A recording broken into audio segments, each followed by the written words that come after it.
It hit me like a sucker punch. I wasn't even snooping, just looking for an old presentation on the laptop we shared. My fingers had paused over the keyboard when a notification popped up in the corner of the screen. A name I didn't recognize. "See you soon, baby." My heart stopped. Curiosity got the better of me. I clicked. The window opened to a chat on a dating website, one I'd never seen before. There, in black and white, were the messages. Explicit, intimate, detailed. They weren't from some bot or scam, no. These were real, and the words, "Miss you already," stung like a blade between my ribs. The name at the top? Greg. No last name, just Greg.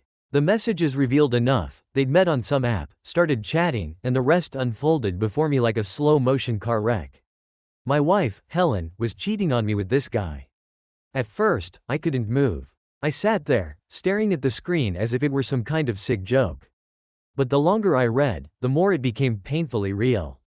They'd been meeting up for months. Dinners, hotels. The way she wrote to him, it was as if she was someone else, someone I didn't recognize. The screen blurred as my hands started to tremble. Rage boiled beneath my skin, turning my confusion into fury. But instead of confronting her, I closed the laptop. Confrontation could wait. I wasn't going to scream and yell, demanding answers that I already had.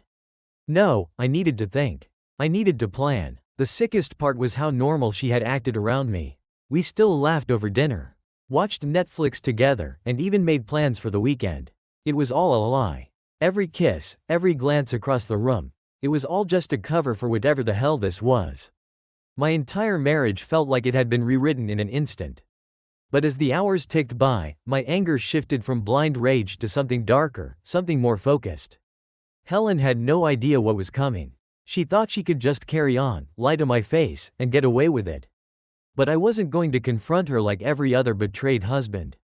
I was going to make her regret ever meeting Greg. And I had the perfect set of tools to do it. I didn't sleep that night.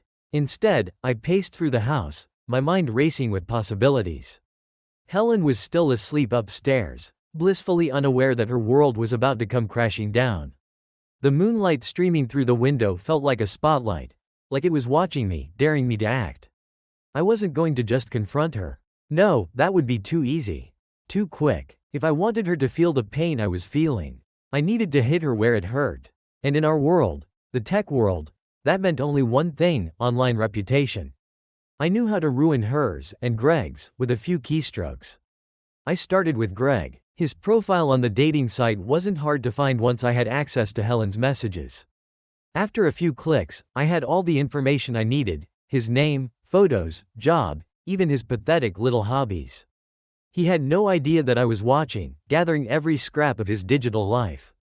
But that wasn't enough. I needed to do more than just watch. So, I started building. I created a fake profile, nothing too obvious. Just another woman, someone who might appeal to Greg's inflated ego. She was perfect, blonde, fit, with a carefully crafted life story that would suck him right in. I sent a message from this fake profile, baiting him with flirtation. Sure enough, within minutes, Greg took the bait. As he responded, I gathered more. His phone number, his work email, his social media handles. The guy was practically handing me his life on a silver platter. But this was just the beginning. I wasn't interested in playing games with Greg. I wanted to destroy him and Helen, systematically. Next, I created another profile, this one on a social media platform. It wasn't hard to fill it with content that made Helen and Greg's affair look like something much bigger, much more scandalous than it actually was. With the right pictures and messages, anyone could be convinced that they were flaunting their affair for the world to see. I posted them subtly, in groups where I knew people would gossip, just enough to raise suspicions. And then I waited. It didn't take long for the whispers to start. People online love a scandal. They thrive on it. And within hours, I saw the ripple effect take hold. Greg's coworkers began to notice the posts, sharing them with each other in private messages. Helen had no idea that her own world was crumbling. As the day turned to night, I felt a twisted sense of satisfaction. This was just the start. Helen had lit the match when she decided to cheat. I was going to burn it all down. And the best part? She had no idea it was me pulling the strings. The next morning, Helen acted as if nothing had changed. She kissed me on the cheek before heading out for work, a casual smile on her face. It was so easy for her, wasn't it? This double life she led, slipping between roles like she was playing a game. But I wasn't playing anymore. I waited until she left before opening my laptop again. The trap had been set, but now I needed to push things further. The fake profiles I created had already begun stirring up rumors, but rumors weren't enough. I wanted their names, their faces, their filthy little affair plastered everywhere. I wanted the world to see what they'd been hiding. I started by gathering everything I could. The messages between Helen and Greg, the photos they had sent each other, even their meeting spots, all of it became part of my growing arsenal. I knew exactly where Greg worked, what his daily routine looked like, and who his colleagues were. With this much information, I could dismantle his life one piece at a time. I used a burner email to send the first batch of messages. I targeted people at Greg's office, pretending to be a concerned friend who had stumbled upon some troubling content. It wasn't hard to make it look real. I simply forwarded screenshots of their conversations, with a note suggesting that maybe someone should look into this. Within hours, the office gossip machine kicked into gear. People began talking. Privately at first, but soon it spilled into group chats and social media. The scandal was alive, and it was spreading fast. And Greg, that smug bastard, had no idea that the very messages he thought were private were now the topic of conversation over lunch breaks and in late-night texts. As the flames spread in Greg's world, I shifted my focus to Helen. I knew her colleagues were more private and harder to crack, so I approached it differently. I created a new fake account and started posting subtle hints online. Just enough to pique curiosity.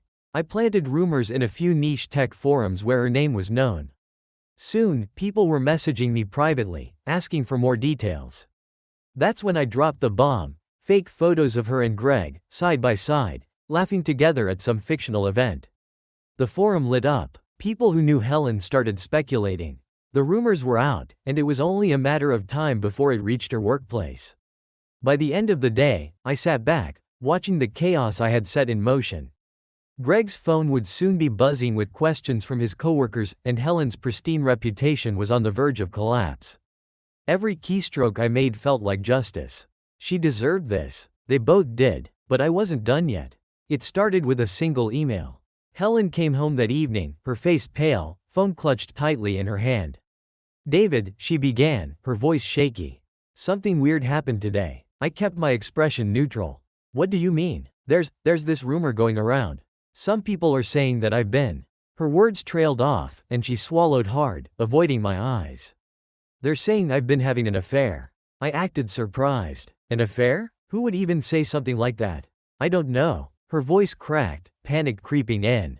"Someone's posting pictures of me and some guy the first don't even know. It's all over these forums. People are starting to talk." I wanted to laugh at the irony, but instead, I put on my most concerned face. "That's insane. Helen, who would do something like this?" She shook her head, pacing the room. "I don't know. It doesn't make any sense. I'm trying to get it taken down, but these things spread so fast." Her panic only fueled my satisfaction. This was exactly what I wanted, to see her squirm, to feel the pressure building. She wasn't just worried about the rumors, she was terrified they'd uncover the truth. The real truth. "Maybe it's just some troll," I offered, playing the role of the supportive husband. "Someone trying to stir up drama. You know how the internet is." She nodded, but the fear in her eyes didn't disappear. She wasn't convinced, and she had good reason not to be.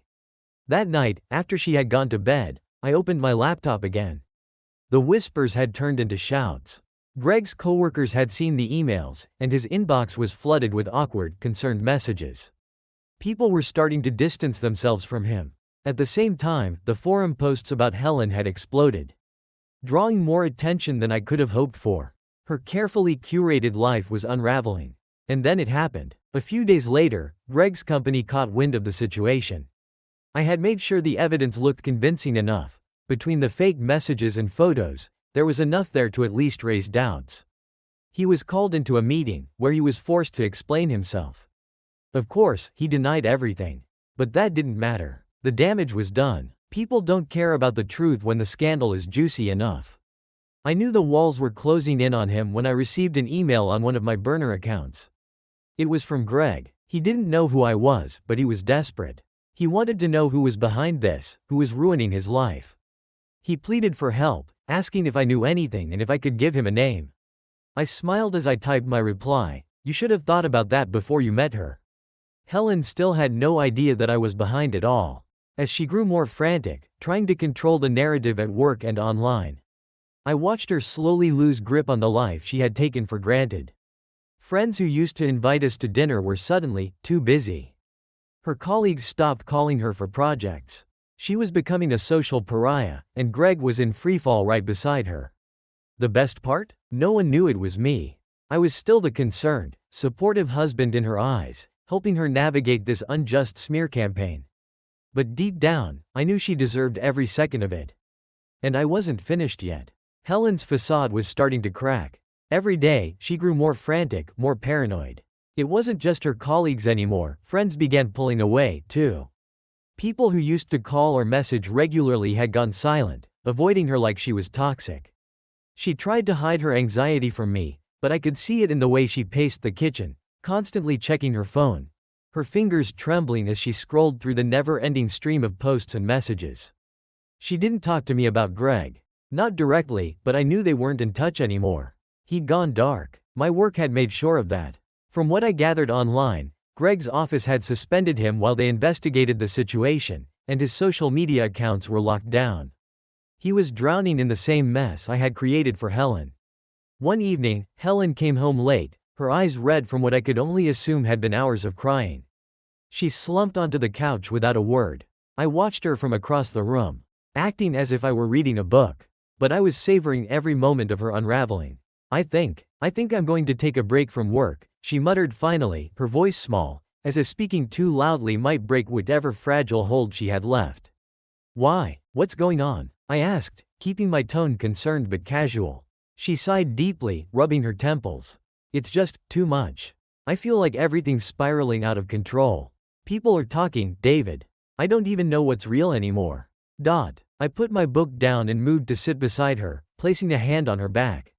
"Maybe a break is a good idea. You've been under so much stress lately. It's not healthy." She nodded weakly, but I could see the shame in her eyes. She wasn't just stressed, she was terrified. Terrified of the lies, the rumors, the reality that was closing in on her. But what she didn't realize was that I held the key to all of it. I could stop this at any time, or I could keep it going until there was nothing left of her world. That night, she cried herself to sleep. I stayed up, listening to her quiet sobs from across the bed, feeling nothing but cold satisfaction. While Helen was breaking down, Greg was fighting back. Or at least, trying to. I watched from the shadows as he attempted to rebuild his crumbling reputation. He posted vague, defensive statements online, trying to clear his name, but it only made things worse. People smelled desperation, and in the world of the internet, that's like blood in the water. His messages to me, well, to my fake profiles, became more frantic.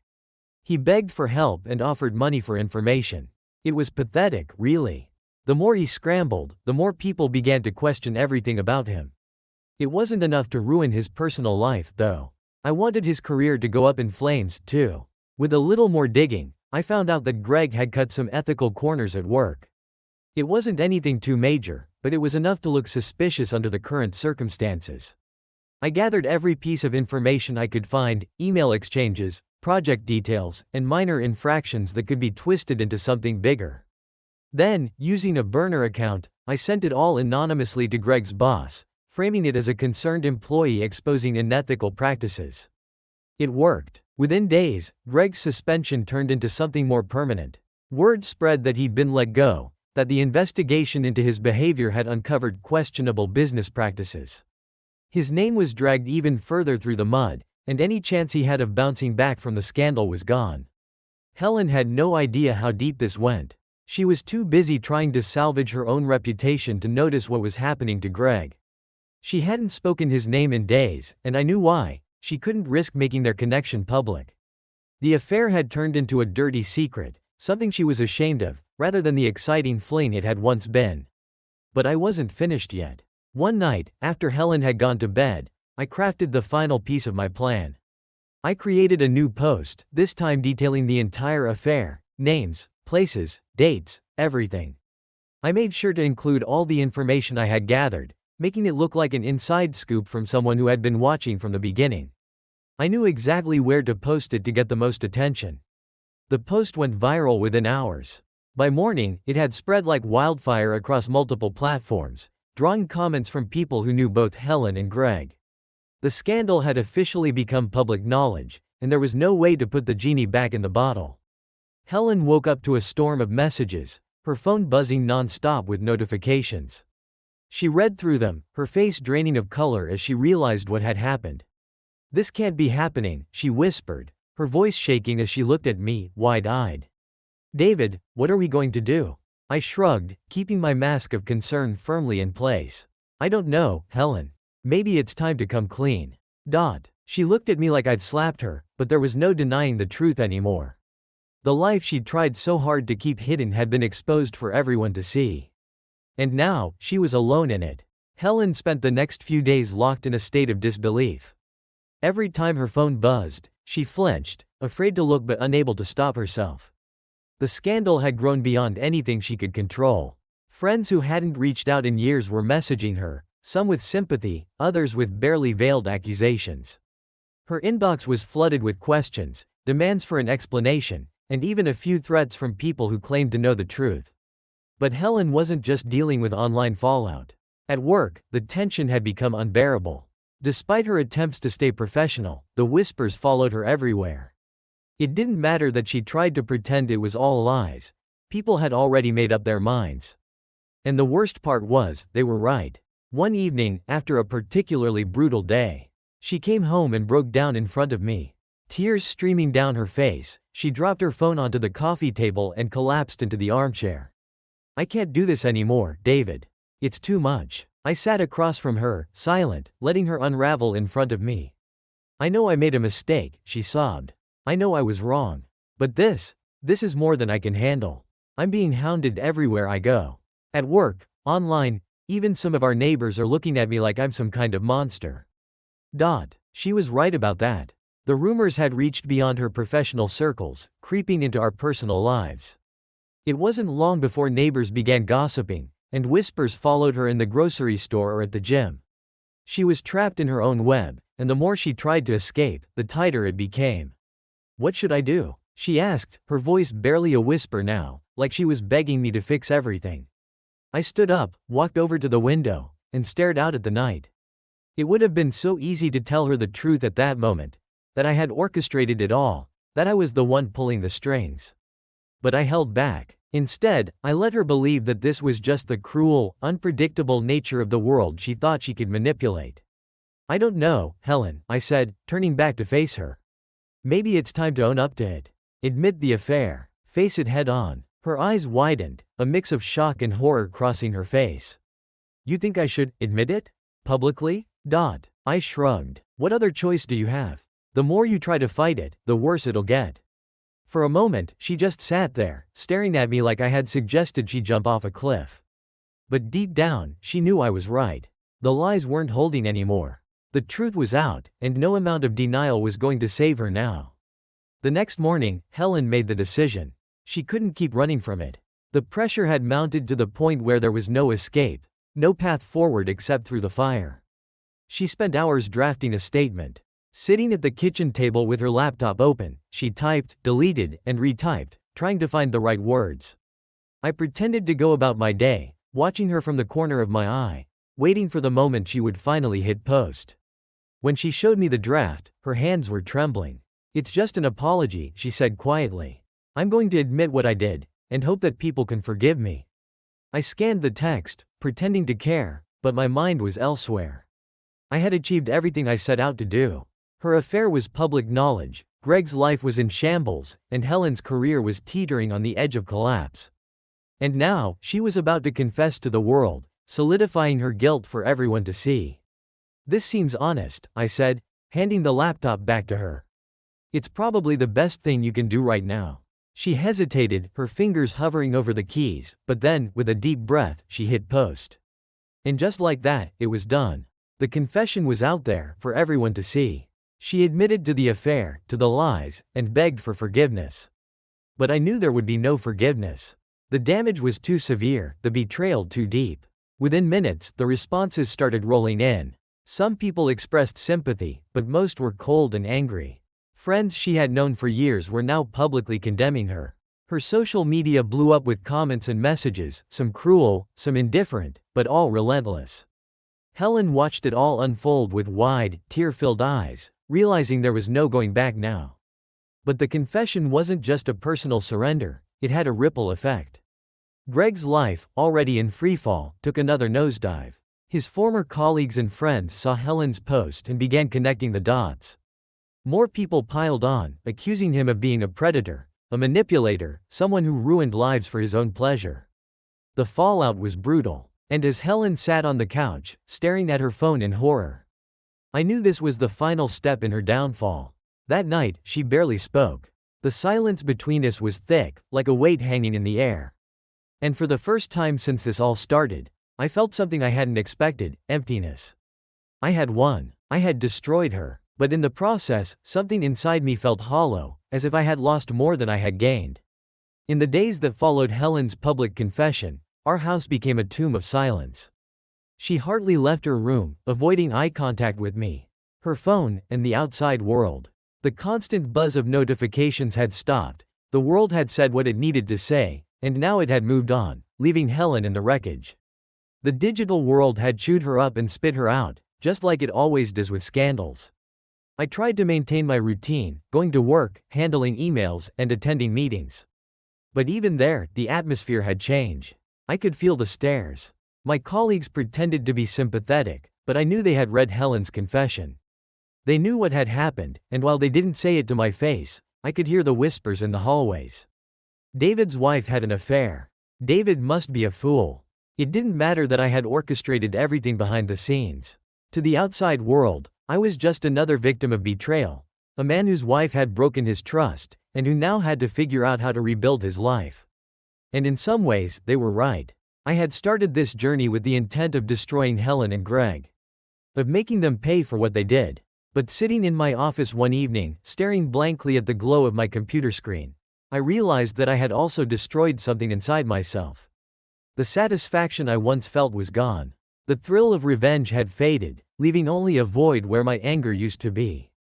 And as I thought about it more, I started to wonder, had I become just like them? Deceptive, manipulative, willing to ruin someone's life for my own gain? The realization hit me harder than I expected. I had won the battle, but at what cost? One night, nearly a week after Helen's confession, she finally emerged from her self-imposed isolation. I was sitting at the kitchen table, nursing a cup of coffee when she walked in, her face pale and gaunt, her eyes hollow from lack of sleep. "David, we need to talk," she said, her voice small but steady. I looked up, surprised by her sudden presence. "What is it?" She sat down across from me, her hands clasped tightly together on the table. "I've been thinking about everything. What happened, what I did, and what we're going to do next." I waited, not sure where this was going. There was a heaviness in her tone that made me uneasy. "I know I ruined everything," she continued, her eyes filling with tears. "I know I betrayed you, and I know I've lost your trust. But I can't stay here like this, pretending that things will ever go back to normal. They won't." I didn't say anything. I wasn't sure if I should feel relief or anger. For months, I had plotted her downfall and dreamed of the day she would be broken enough to realize the consequences of her actions. And now, here it was. She was broken, but it didn't feel the way I had imagined. I think I need to leave," Helen said, her voice trembling. "Not just for you, but for me. Staying here, in this house, in this city, it's suffocating me. I need to get away, to figure out who I am without all of this hanging over me." I felt a lump form in my throat, but I swallowed it down. "Where will you go?" "I don't know yet," she admitted. "Maybe I'll stay with my sister for a while, or maybe I'll go somewhere completely new. I just know I can't stay here, living in this mess." The room fell silent as her words hung in the air. Part of me wanted to argue, to tell her she couldn't just run away from the wreckage she caused. But another part of me, perhaps the part that had grown tired of the game, understood. "I guess I understand," I said slowly, the words surprising even me. "Maybe space is what we both need." She looked at me, her eyes searching mine for some sign of forgiveness, but I couldn't give that to her. "Not yet, maybe not ever. I'll pack my things in the morning," she said, her voice barely above a whisper. I'll try not to take too long.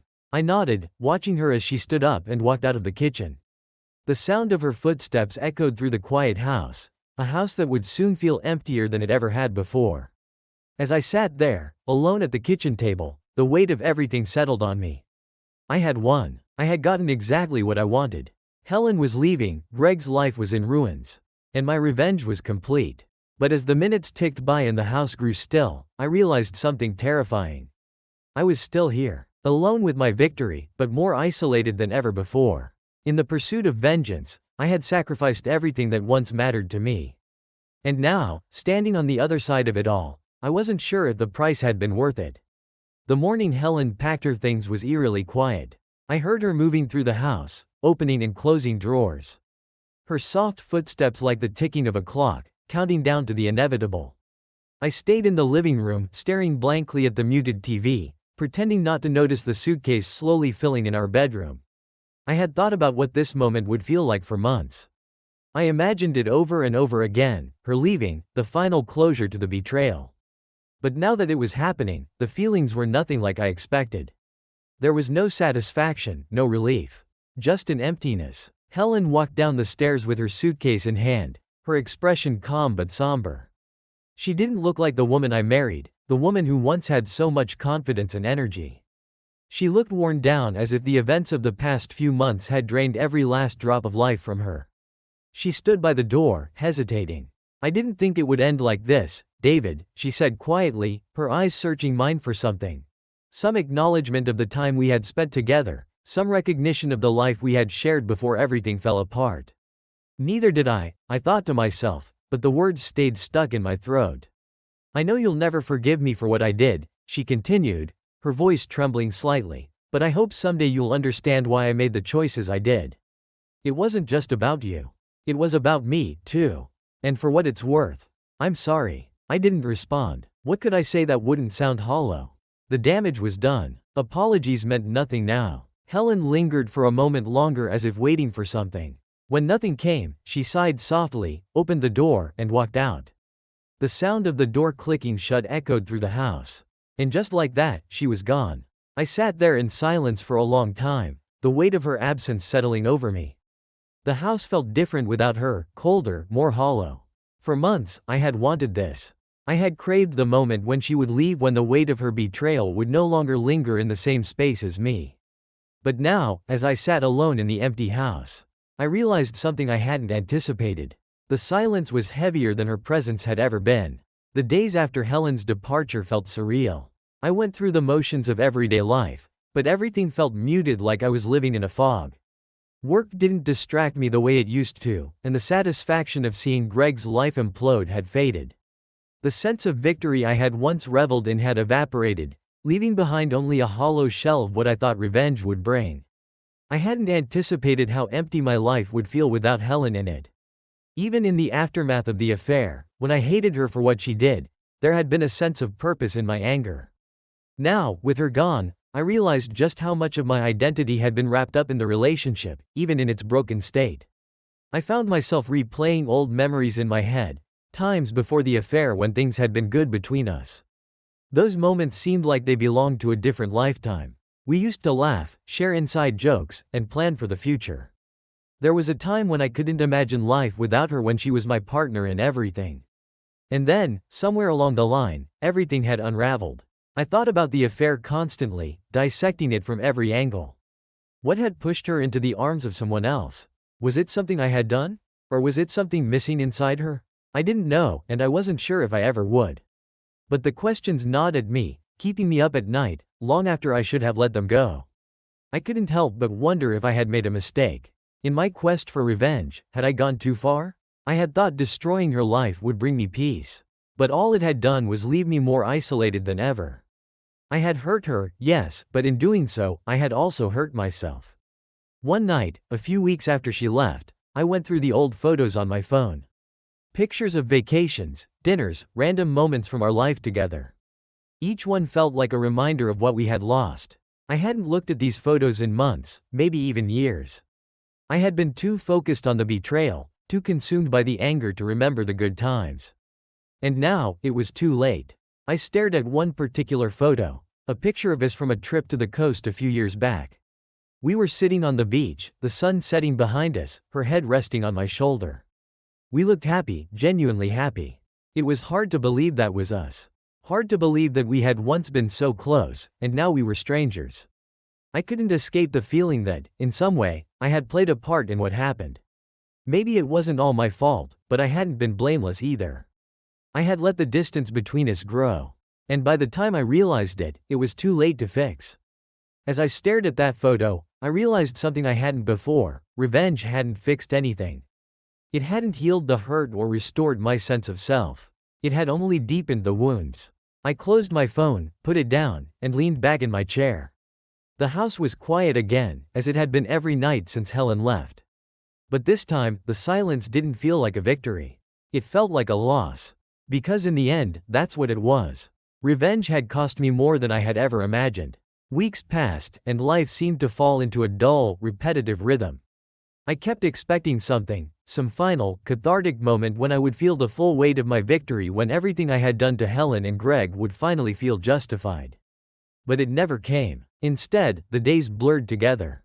I went to work, came home, ate dinner alone, and slept in a house that felt far too big without her. The silence that had once been a welcome relief now felt oppressive. Suffocating. I hadn't spoken to anyone about what had happened, no friends, no family. It was easier that way, to keep it all inside, to pretend that I had made the right choices. But pretending didn't make the reality any easier. One evening, I received an email from an old college friend I hadn't spoken to in years. Mark and I had lost touch after graduation, but we had shared some great times back in the day. His email was short, a quick check-in to see how I was doing, but something about it triggered a flood of memories. I remembered a time when life felt simpler, before careers, before Helen, before everything got so complicated.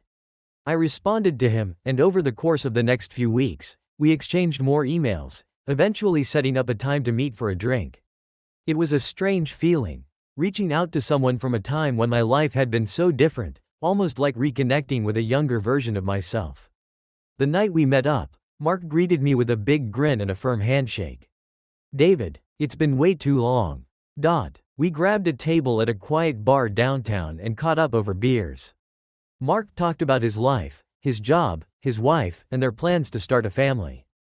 As he spoke, I couldn't help but compare it to my own life. He seemed happy and content in a way that I hadn't felt in a long time. "So, how's everything with you?" he asked after a while. "You still married?" The question hit me like a punch to the gut, but I forced a smile.